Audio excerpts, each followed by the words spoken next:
اعوذ باللہ من الشیطان الرجیم بسم اللہ الرحمن الرحیم اللہم صلی علی سیدنا مولانا محمد وعلی آلہ سیدنا مولانا محمد وبارک وسلم۔ ہم سب اللہ تعالیٰ کا جتنا شکر ادا کریں اتنا کم ہے۔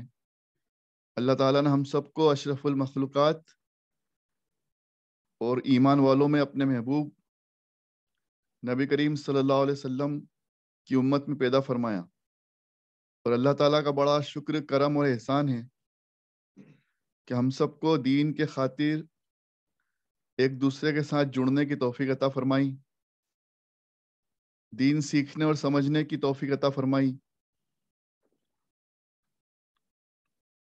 یہ سب اللہ تعالیٰ کا ہم پر بڑا کرم اور احسان ہے۔ آج ہمارا موضوع سورہ روم ہے۔ سورہ روم مکہ معظمہ میں نازل کی گئی۔ اللہ کے نام سے شروع جو بڑا مہربان بہت رحم فرمانے والا ہے۔ الف لام میم۔ روم کے لوگوں کو دبا دیا گیا، ان کو شکست دی گئی۔ قریب کے ہمسایہ ملک سے روم کے لوگوں کو لڑائی میں ہرا دیا گیا۔ یہ رومن امپائرز کی بات چل رہی ہے۔ رومن امپائرز میں اللہ تعالیٰ سورہ روم اسی لیے نام رکھا گیا اس کا۔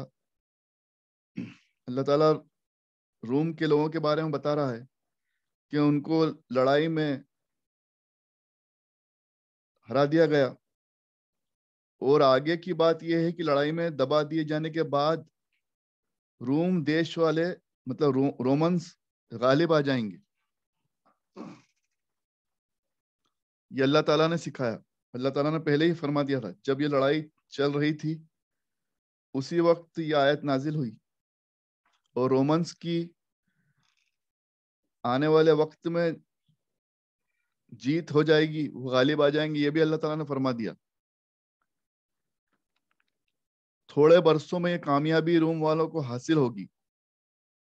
فیصلہ کرنے کا حق صرف اللہ تعالیٰ کو ہے۔ اس کے پہلے بھی اس کے بعد بھی حکم صرف اسی کا چلتا ہے اور چلے گا۔ یہ خبر ایمان والوں کو اس دن ملے گی جبکہ وہ بھی اللہ کی دی ہوئی فتح سے خوش ہو رہے ہوں گے۔ سبحان اللہ۔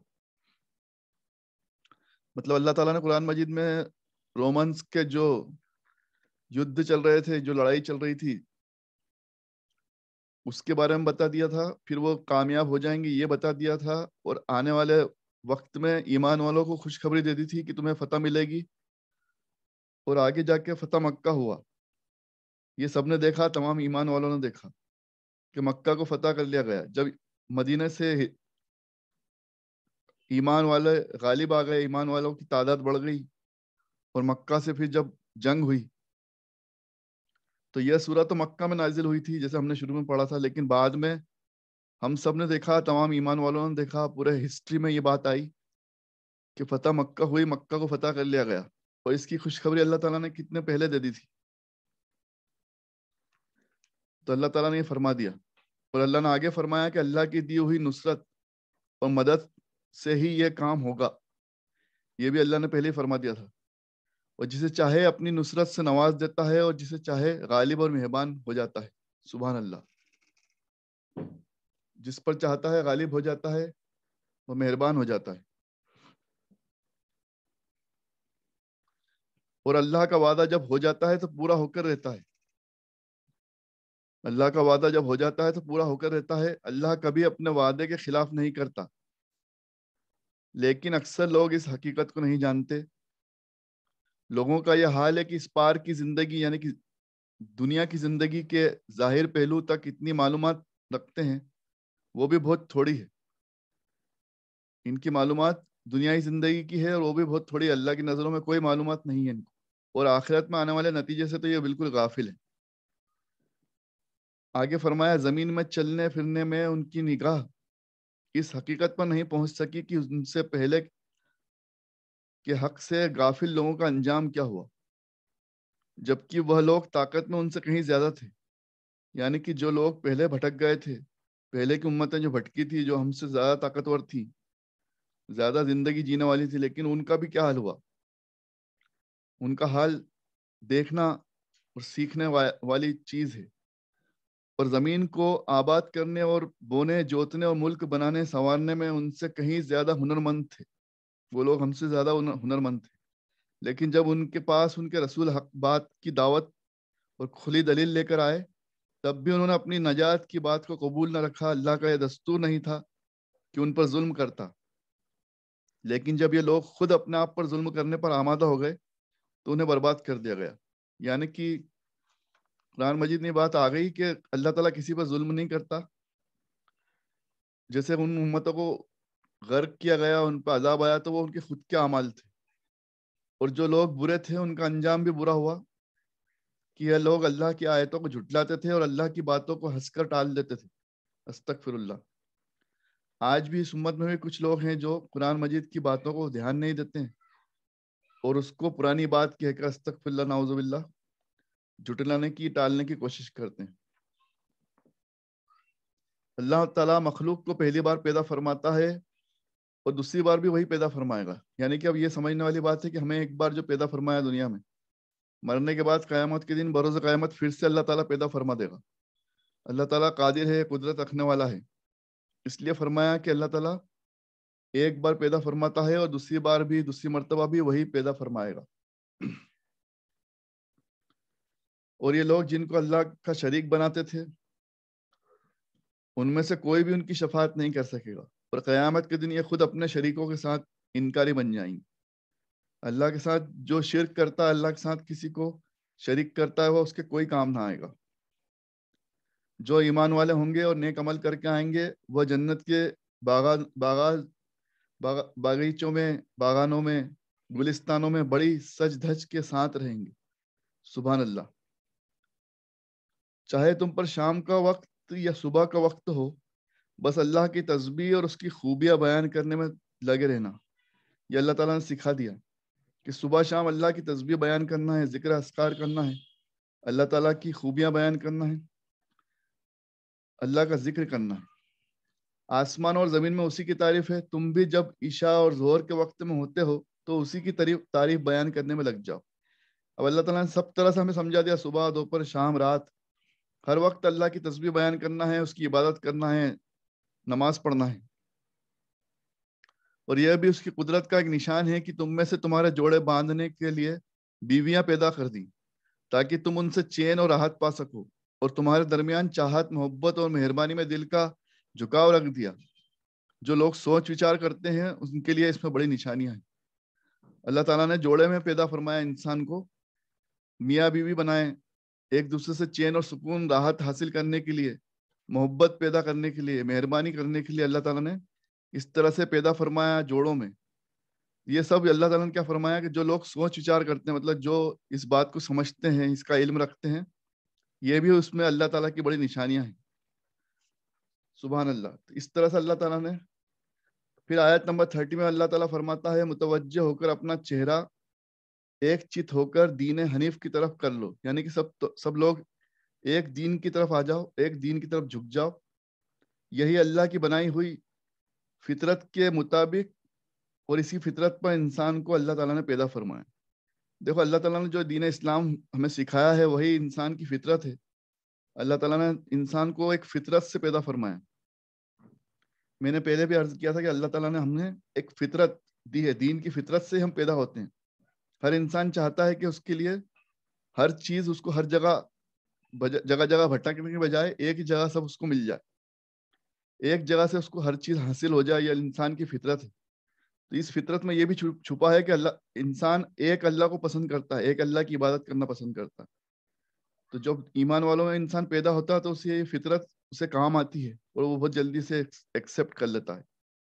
اور خدا نہ خواستہ جو کوئی ایمان والوں میں پیدا نہیں ہوتا تو یہ فطرت تو اس میں ہوتی ہے، لیکن ماحول اور آس پاس کے لوگ اور جو اس کے بڑے بزرگ اسے سکھاتے ہیں اس سے وہ شرک میں لگ جاتا ہے. لیکن اس کا دل تو یہی چاہتا ہے کہ وہ ایک جگہ سے سب کچھ حاصل کر لے، کیونکہ اللہ تعالیٰ نے اسے فطرت پہ پیدا فرمایا. تو ہر انسان یہی چاہتا ہے کہ ایک ہی جگہ سے سب کچھ اسے مل جائے، در در جگہ جگہ اسے بھٹکنا نہ پڑے.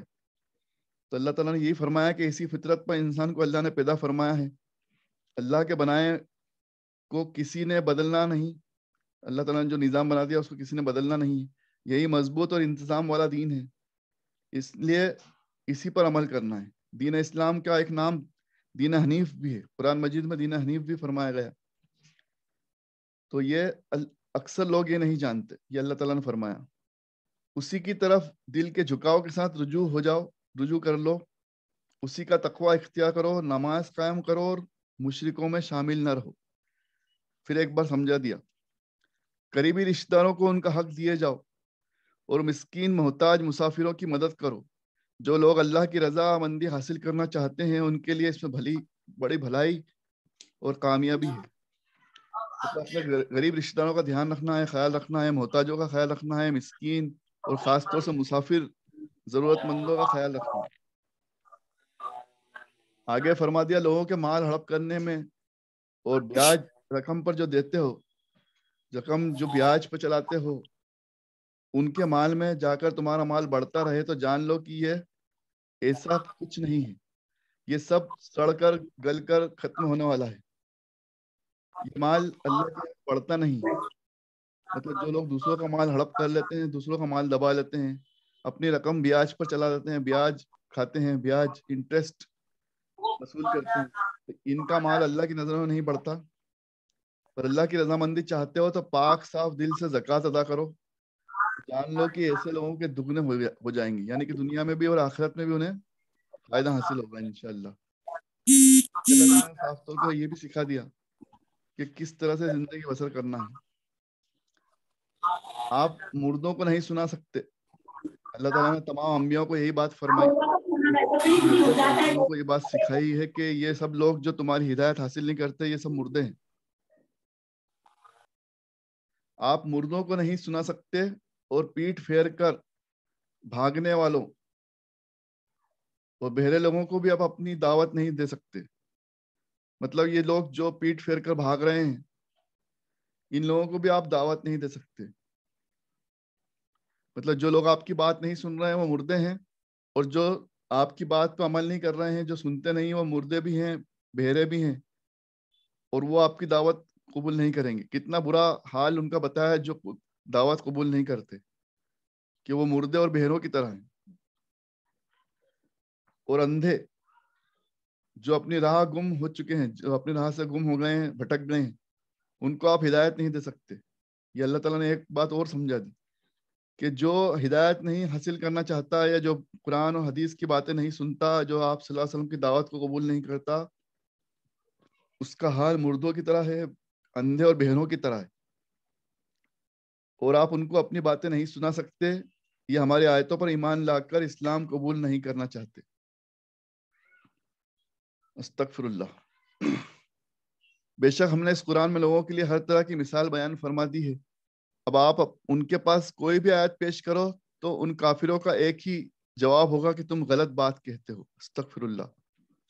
اب جو لوگ علم کی بات کو غلط بتانے میں اپنا زور لگائے جا رہے ہیں تو ایسے لوگوں کے دلوں پر اللہ نے بند لگا دیا, یعنی کہ سیل بند کر دیا ہے, ان کے سینوں کو بند کر دیا ہے, دلوں کو مہر لگا دی.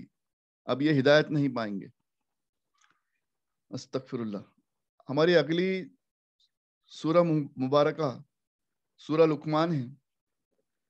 سورہ لقمان مکہ معظمہ میں نازل ہوئی.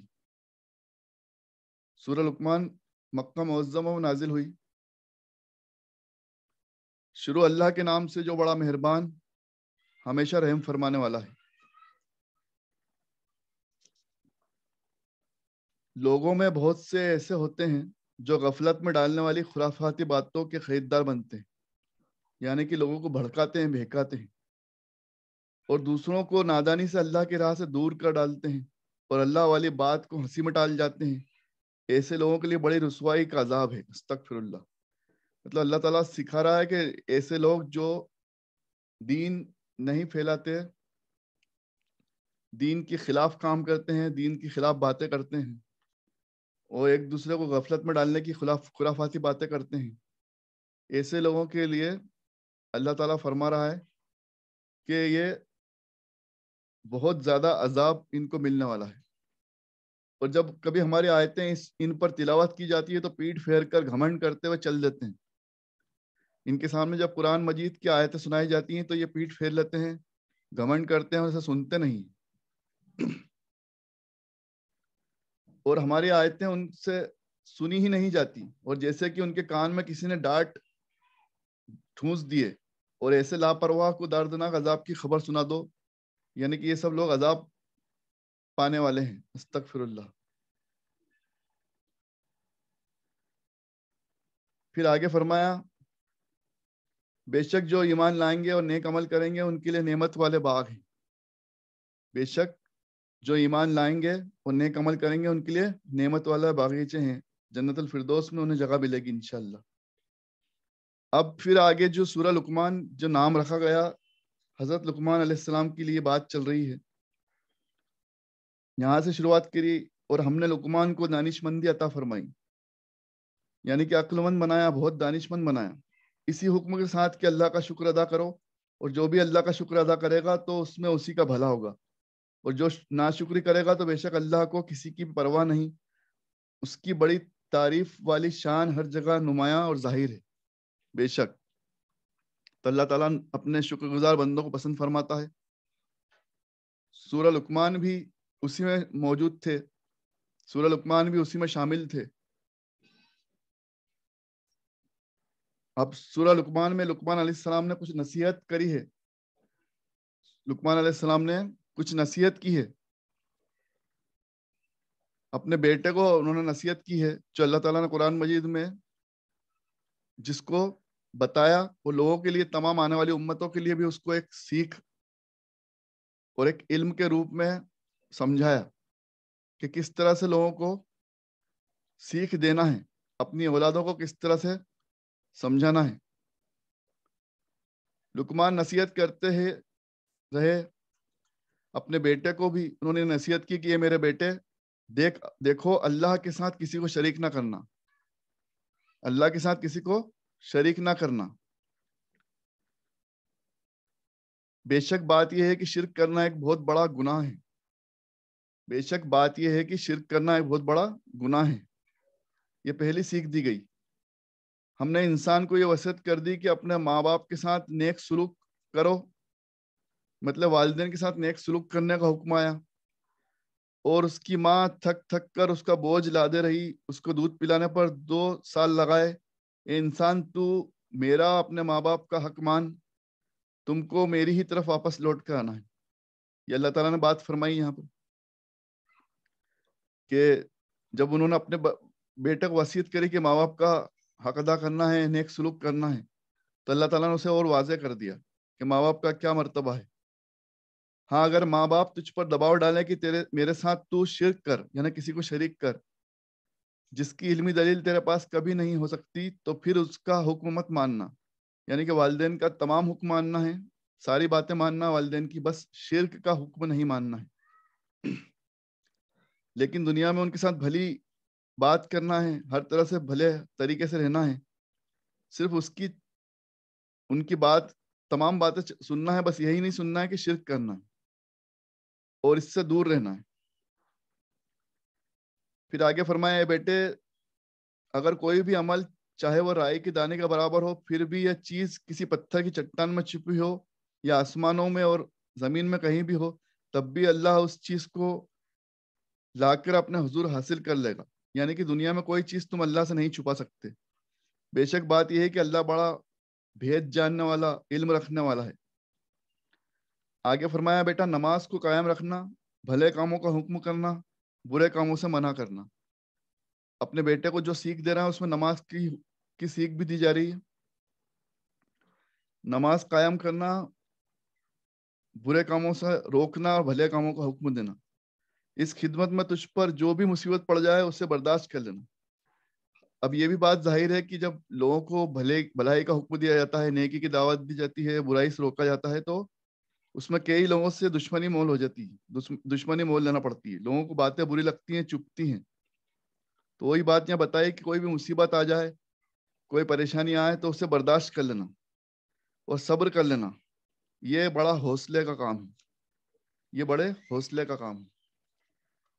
اور آگے فرمایا، اور جو لوگ تم سے بے رخی کر لیتے ہیں، گال پھلا کر بے رخی سے بات نہ کرنا، تم ان کے ساتھ اس طرح سے مت کرنا، بے رخی کرنے والوں سے تم بے رخی مت کرنا، اور زمین پر اترا کر نہ چلنا، زمین پر اترا کر نہ چلنا۔ بے شک بات یہ ہے کہ اللہ کسی بھی ایسے انسان کو پسند نہیں فرماتا جو اپنی بڑائی ہانکتا ہو اور گھمنڈ کرتا ہو۔ استغفر اللہ۔ یہ تمام بہترین سیکھ حضرت لقمان اپنی اولاد کو دے رہے ہیں، اپنے بیٹے کو دے رہے ہیں کہ اس طرح سے عمل کرنا، زندگی اس طرح سے جینا ہے۔ اللہ تعالیٰ گھمنڈ پسند نہیں کرتا ہے، تکبر پسند نہیں کرتا۔ آگے فرمایا بیٹا اپنی چال میں درمیانی طریقہ اختیار کرنا، مطلب کہ درمیانی طریقے سے اپنا چال، اپنی چال ڈھال، اپنی زندگی جینے کا طریقہ اس طرح سے رکھنا، اور اپنی آواز میں شریفانہ طور پر دھیما لہجہ رکھنا، اپنی آواز میں شریفانہ طور پر دھیما لہجہ رکھنا، مطلب بہت زور سے چلا کے باتیں نہیں کرنا، چڑ کر باتیں نہیں کرنا۔ یہ سب سکھا رہے ہیں حضرت لقمان اپنی اولاد کو، ہے نا۔ تو اس طرح سے ان باتوں پر سبھی کو عمل کرنا ہے۔ اور بے شک آگے کتنی اچھی ایک ایگزامپل فرمایا اللہ تعالیٰ نے حضرت لقمان کے ذریعے کہ بے شک تمام آوازوں میں سب سے بری آواز گدھے کی آواز، مطلب آواز ایسی نکالنا کہ سب کو پسند آئے، کسی سے بے رخی کی، چلا چوٹ کی، لڑائی جھگڑے کی آواز نہ نکالنا، اور اچھی آواز میں بات کرنا، کیونکہ سب سے بری آواز گدھے کی آواز ہے۔ تو یہ تمام سیکھ حضرت لقمان نے اپنے بیٹوں کو دی، اور اپنے بیٹے کے ذریعے اور ان کے قصے کو اللہ تعالیٰ نے قرآن مجید میں نقل کیا تاکہ تمام آنے والی امتیں بھی ان سیکھوں کو سمجھ لیں، تمام اولادوں کو یہ بات سمجھ میں آ جائے۔ اللہ تعالیٰ ہم سب کو کہنے سننے سے زیادہ عمل کی توفیق عطا فرمائے، آمین یا رب العالمین۔ وآخر الدعوانا الحمد للہ رب العالمین۔ بسم اللہ الرحمن الرحیم، الحمد للہ رب العالمین۔ اللہ تعالیٰ ہم سب کے کہنے سننے کو قبول اور مقبول فرمائے، ہم سب کی کوششوں کو قبول اور مقبول فرمائے۔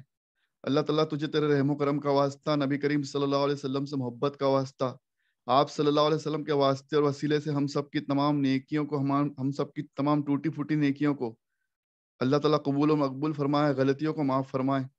استغفر اللہ ربی من کل ذنبی و اتوب الیہ۔ اللہ تعالیٰ ہم سب کو معاف فرمائے، ہم سب کی تمام کوششوں کو قبول اور مقبول فرمائے۔ اللہ تعالیٰ ہم سب کو ہمارے گھر والوں کے لیے، ہمارے والدین کے لیے، تمام رشتہ داروں کے لیے، تمام امت مسلمہ کے لیے اس نیکی کو وسیلہ بنا دے۔ اللہ تعالیٰ اس وسیلے سے ہم سب کو، ہمارے گھر والوں کو، ہمارے والدین کو جنت الفردوس عطا فرمائے۔ اللہ تعالیٰ تمام مرحومین کو، تمام امت مسلمہ کو جنت الفردوس عطا فرمائے۔ ہم سب کو دنیا اور آخرت کی تمام بھلائیاں، رحمتیں، نعمتیں، عظمتیں، امن و امان، حفاظت، شفا، تندرستی اور صحت یاب عطا فرمائے، آمین یا رب العالمین۔ اللہ تعالیٰ ہم سب کو ایک اور نیک بنائے، ایمان والی زندگی اور ایمان والی موت نصیب عطا فرمائے، ہم سب کو صحیح طریقے سے زندگی بسر کرنے کی توفیق عطا فرمائے، ہم سب کی تمام جائز تمناؤں کو، دعاؤں کو قبول و مقبول فرمائے، ہم سب کو حلال روزی عطا فرمائے، حلال روزگار، روزی روزگار میں برکت عطا فرمائے۔ جس نے جس دعا کے لیے کہا ہے اللہ تعالیٰ سب کی تمام دعاؤں کو قبول اور مقبول فرمائے، آمین یا رب العالمین۔ اللہ تعالیٰ ہم سب کی تمام دعاؤں کو قبول و مقبول فرمائے، اور ہم سب پہ رحم و کرم کا معاملہ عطا فرمائے، سب کو شفا، تندرستی اور صحت یاب عطا فرمائے۔ ہم سب کو جس کی جو خواہش ہے اللہ تعالیٰ جس نے دعا کے لیے کہا ہے سب کی تمام دعاؤں کو قبول و مقبول فرمائے، آمین یا رب العالمین۔ ربنا آتینا فی الدنیا حسنۃ وفی الآخرۃ حسنۃ وقینا عذاب النار۔ شکریہ، اللہ حافظ۔